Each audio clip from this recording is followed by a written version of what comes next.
అన్నిట్లో కూడా ఒకటే చెప్పాలి, మీరు మా దేశం లోపలికి వచ్చి కొడితే మేము మీ ఇళ్లలోకి దూరొచ్చి కొడతాం. అదే సమాధానం వీళ్ళకి. ఎంతకాలం ఇది నయా భారత్, కొత్త భారతం.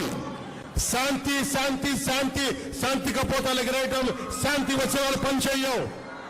సహనం సహనం సహనం, సహనంతో చేతులు కట్టేశారు.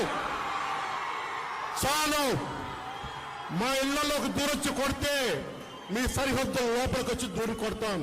పాకిస్తాన్కి ఇదే మా అందరం బలంగా చెప్పాల్సింది. మీ అందరికీ ధన్యవాదాలు తెలుపుకుంటూ ఒకసారి మురళీ నాయక్ ఆత్మకి శాంతి కలిగేలా మనందరూ ఒక అమర్ రహే చెప్దాం. మురళీ నాయక్, మురళీ నాయక్, జై హింద్.